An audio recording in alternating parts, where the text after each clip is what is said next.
Greetings, this is Ambassador Willie X. Hurst. I'm excited. Episode 2 of Purpose and Direction podcast. It's been a long time coming. People have been asking us when's the next one going to drop. We're about to drop this one today. I'm about to throw you over to my cohort, introduce himself and what we'll be discussing with this podcast. Byron Brown, class of 1984, Morehouse College. Episode 1, we mentioned, we talked about a resolution, and with the new year approaching, we thought it would be a good time to take a deeper dive into my personal weight loss journey. Around 15 years ago, I stopped drinking, and about after a month of that, I noticed I had lost close to 35 pounds. Well, I was really excited, but I thought that would continue, but it came to a stall. I was walking every day. My habits were changing, and I'm thinking, what is wrong? So anyway, I think we could start there. All right. Hey, hit the subscribe button, the notification bell, so you can be alerted when we have future upcoming episodes. We're just glad for you supporting us thus far. We want to send a shout out to Donald, one of our first episode viewers. So take us back to the beginning and what you made your mind up to go forward in that initial process. Take us back there.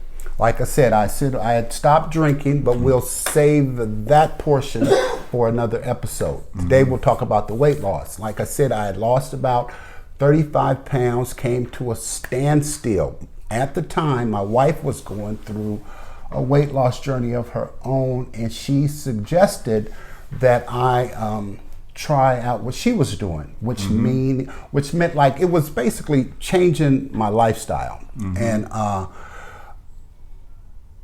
stop eating the foods that I had been. So anyway, what I did was I stopped eating fried foods, I stopped eating sugar, I stopped eating bread, I stopped eating dairy, potatoes, rice, pasta, no fast food, and stopped that. What I did eat was for breakfast. I'm gonna give you the diet. All right.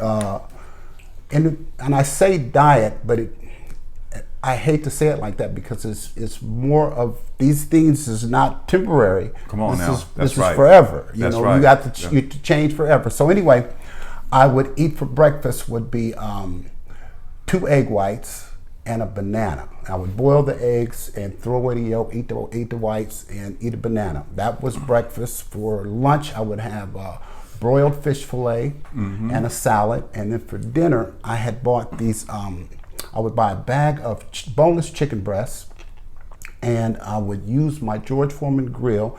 I would use the grill with one of the breasts, and I would chop that up and put it in a salad. That was dinner. Now, I need to back up. I had weighed myself. Before I did any of this, I had weighed myself, and I think I weighed 277 pounds. This was on a Monday when I started this. This is October 2011. And it's on a Monday, and I weighed myself. I was 277 pounds, right? Now, I do this diet, what I just told you. I do this all the way from Monday to Thursday. I get on the scale on Thursday, and I was 9 pounds lighter. Okay. So it was like, eureka. No, right. I found it. Yeah. I found it. So now, in my mind, this is like my magic pill. Okay. Right? So there's no reason for me to change anything, and I was maniacal. I ate this what I just told you for basically a year. Wow. Right. Wow. So go ahead and deal with that. Wow. That's awesome. And what you said, the key thing you said was it's a change in lifestyle.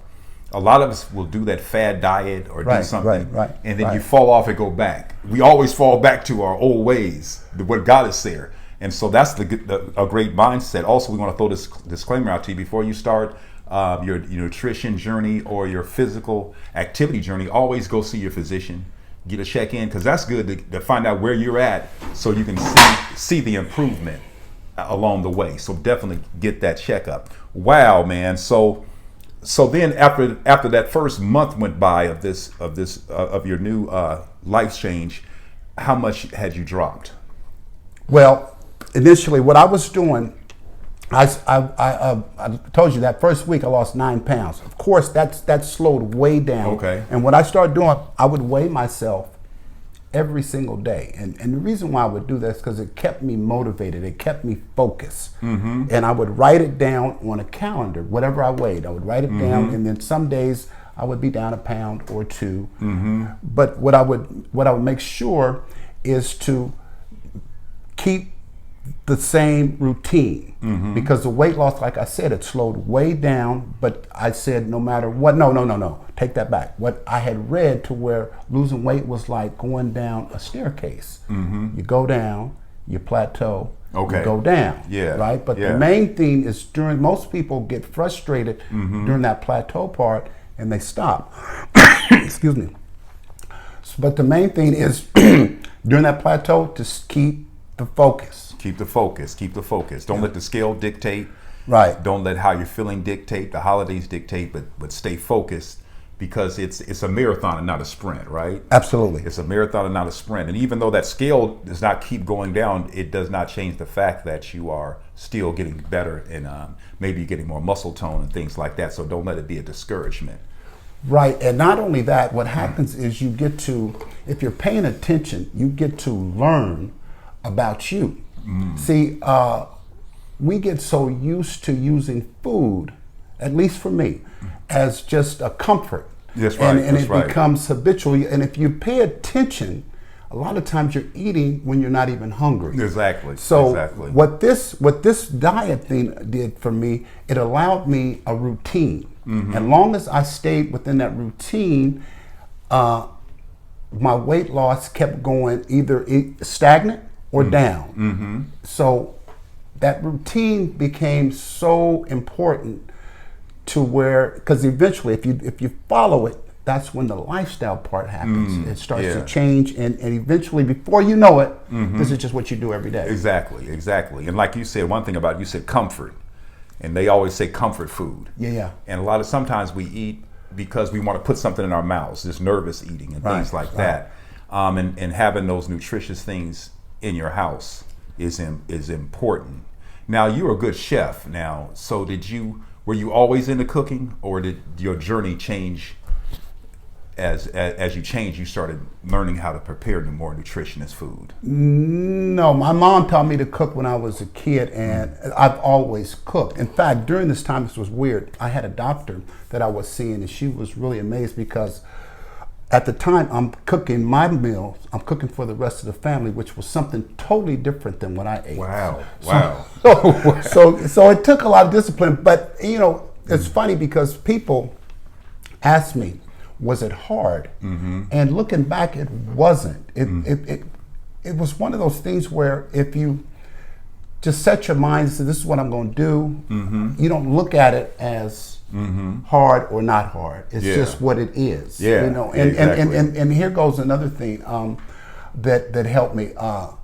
I forgot to mention lots of water, much as water you could drink, because you can't never drink as much. But for some reason, it seems like that activates weight loss. And mm-hmm. you'll hear all the weight loss. They always say drink water. Mm-hmm. And I forget what I said. Go ahead. Yeah. And they stay hydrated. And a lot of times we don't drink enough water. And it's very important for us to continue to drink enough water, because I was a little dehydrated. I remember I had a test ran and they thought I was anemic. But it shows up just like you have anemia if you're underhydrated. So being hydrated is very important to get those glasses of water in throughout the day, and to cut out those sugary drinks as well, because those things will sabotage you as well. So we're just delighted for you to be able to share some of this information to us, man. It's vital and it's important to everybody. And the key thing was lifestyle change. Lifestyle change, and here's another thing, like the comfort part, I would substitute that hand-to-mouth thing with drinking tea, because you can drink as much green tea as you want. You're not going to gain any weight. Antioxidants. And eventually, you'll start to see that you're eating when you're not hungry. Mm-hmm. Find a way to replace eating with either taking a walk or just something positive to where you get your mind off of that initial food or whatever. Exactly. And also addressing your trauma too, because a lot of times we're medicating ourselves with food. I watch the 600-Pound Life a lot, and I noticed that a lot of times it's trauma related. Is why they begin to eat food like that. And so if you're living a healthy lifestyle, you're eating right and you're walking, your body is going to come into a healthy weight. Everybody's body is different. So don't let those charts confuse you. You get to your best weight, and your body wants to be at that weight and will lock in to that weight as long as you give it the proper nutrition, the proper exercise, and taking care of yourself. Now, how did you acquire this knowledge for healthy eating? Did you look on the internet, or did you read a book, or how did some of the information come to you? It's one of those things where you just start little by little, and as I went, start to pay attention to certain things, and I started to just learn about me. And what you just said was really important. And what I mean by that is, even if you're just eating the right foods, you will start to feel better, even if the weight doesn't drop. But eventually it will. But do not get discouraged. Just stay the course, and you'll love yourself for it. You'll love yourself for it. That's right. Now, seasoning. We always think of seasoning as salt or sugar, and the food industry does that because it's a cheap way to season food. Right. But you don't have to give up flavor because you're eating healthy. And so that's the thing, how to find different spices, how to find different things to flavor your food, and your palate will enjoy it. And then once you stop eating some of those foods, when you try to reintroduce yourself to them, you go like, wow, was I eating that? Because your taste buds have changed. Right. And you realize the food really wasn't that good. Absolutely. It was just what your body was used to having. So we just want you to stay focused and know that everything you can acquire anything, because it starts here in your mind, and if you put your mind to it, you can achieve it. And we're just thankful that you on here. Brian, go ahead and encourage people on our comments section. Yeah, go ahead. There you have it. That's our gift to you for 2023, going into 24. If you would like more detail, ask us in the comments section. Merry Christmas, Happy New Year. We'll see you next week. All right.